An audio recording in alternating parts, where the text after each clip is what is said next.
Phi Beta Alpha. And Brother Feli Redondo from Mega Ayuta. Sir, sorry, brother. Sister, sorry.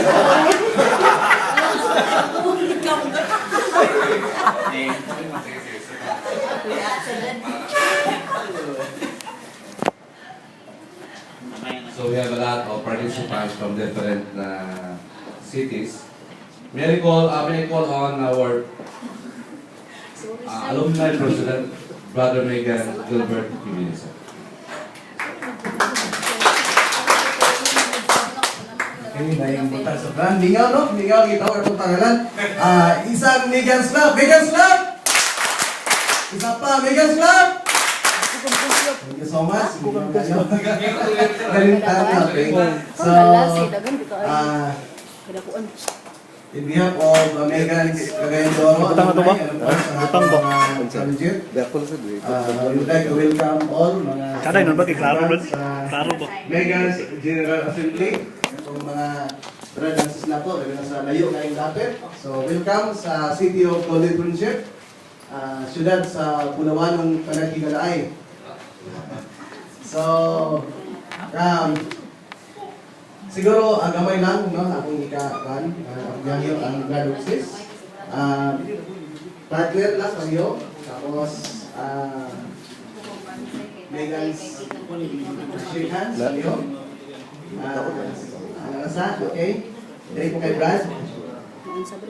Okay, kompleto na ba? Partner, palihog? Okay, wait for my... Nana, kompleto na?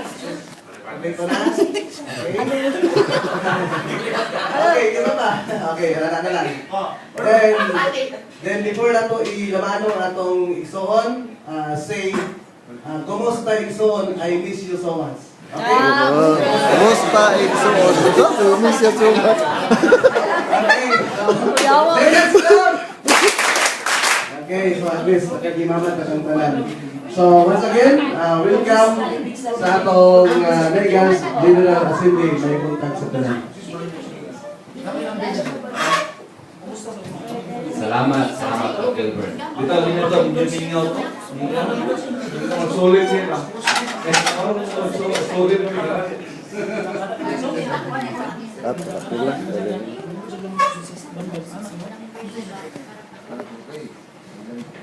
Anyway, next program. How are you mag-arsal sa? Introduction of the presiding journal.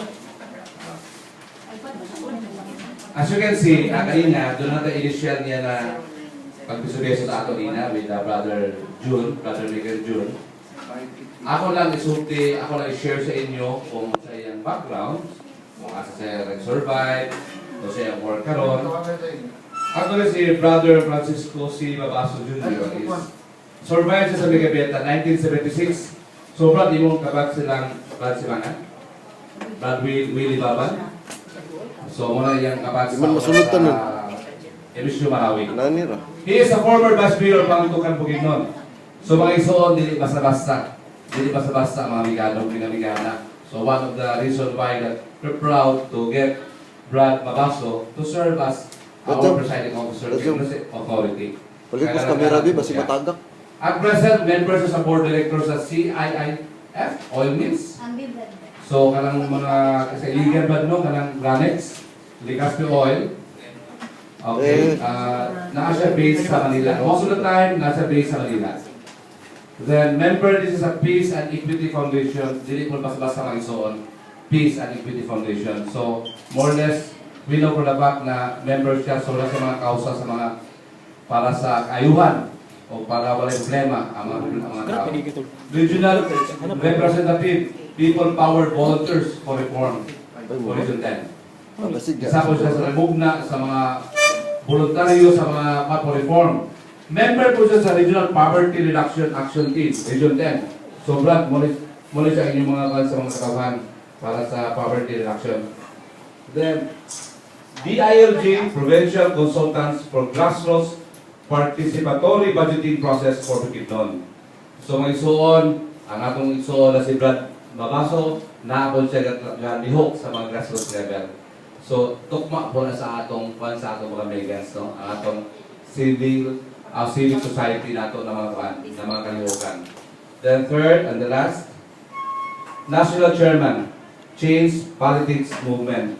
Kaya Change Politics Movement, isa anis lang din kay Sulaiman, ay may mga politician, member po na si Don nato. So, akong introduce, my soul, isa ka Megan's Club for Blood Babaso. Megan's Club. Blood. Thank you, Brad.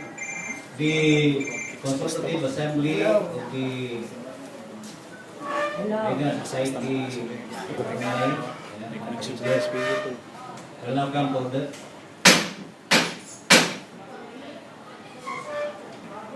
So, I think this is about time that we start the meeting today.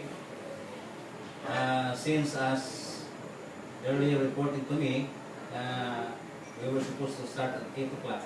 Anyway, with the briefing that we had this morning, I think we can finish this early, as scheduled. And I suppose the structures are there. We have the Mark as our pro leader. We have Sister Megan Nick. We have ni Jessica Sanchez. Wow. We have, of course, we have the support of the Secretariat, and I think we can finish this meeting early.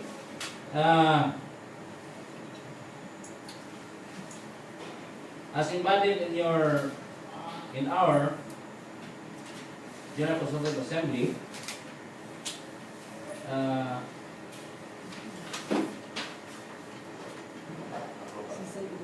yeah, but I think we have to start with the message. Wala pa man sa okay.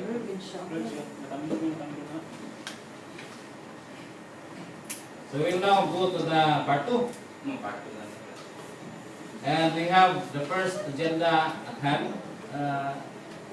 Is of course, the approval of the agenda. May I call on the co-leader to make the necessary motion?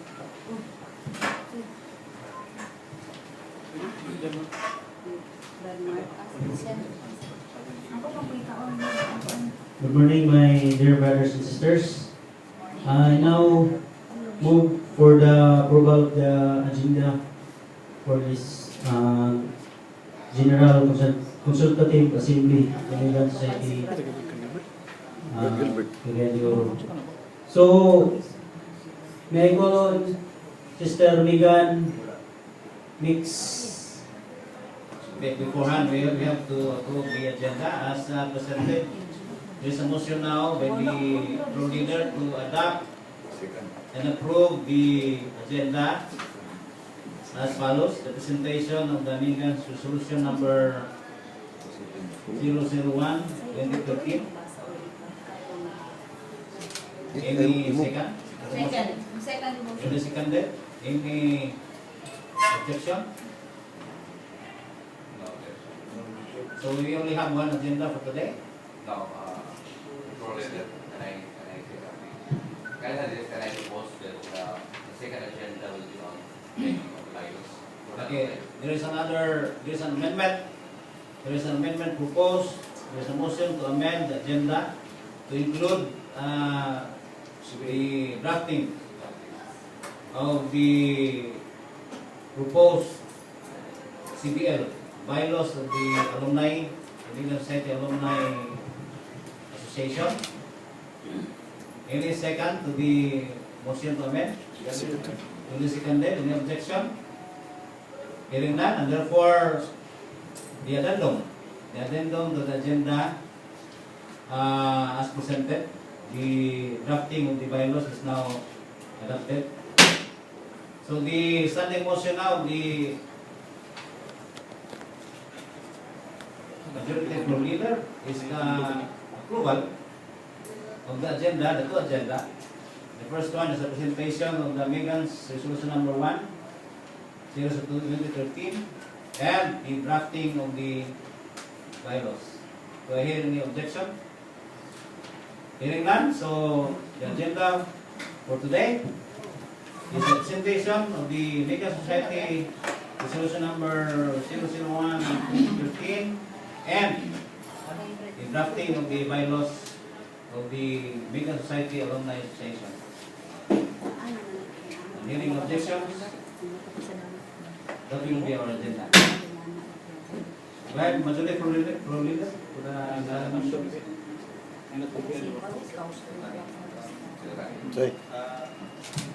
May I call on Sister Megan Mikay for the reading or presentation of the Legal Resolution 001-2013. Mr. Secretary, you are now recognized.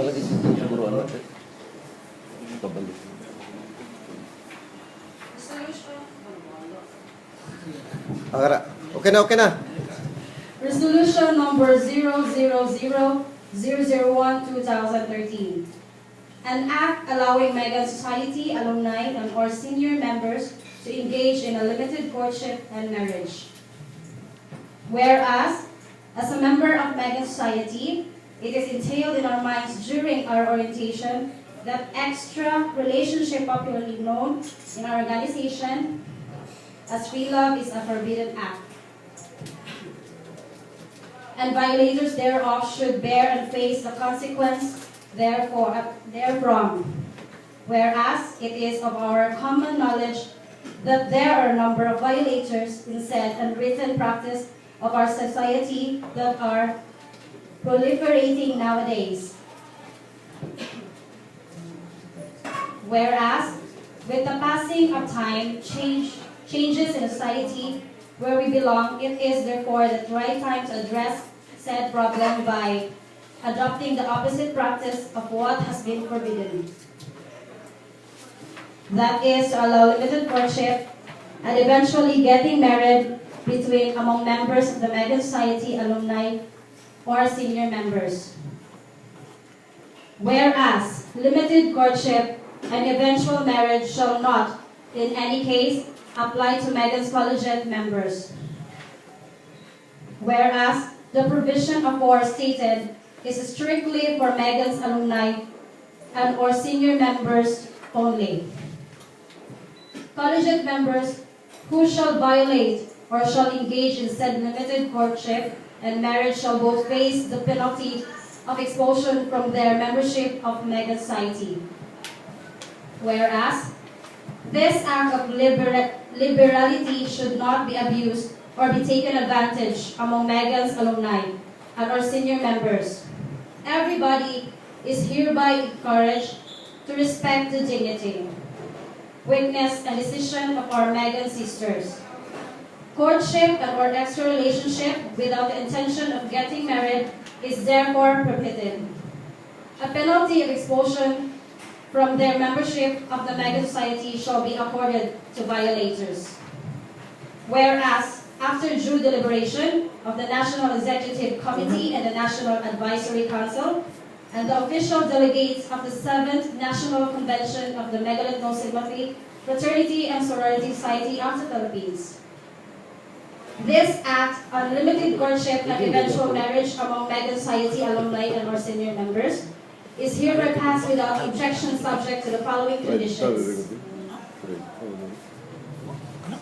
First, the both parties are alumni and are senior members as is stipulated in Article 3, Section 2, Paragraph 1 of the Constitution and bylaws. 2. The both parties are single and has no legal impediment to marry. Third, the both parties are of financially stable condition or status in life. Fourth, the both parties shall ask permission from the incumbent neck and neck officials before their marriage. And the fifth is that both parties should live forever as husband and wife. Otherwise, both of them shall be expelled from the Megan Society.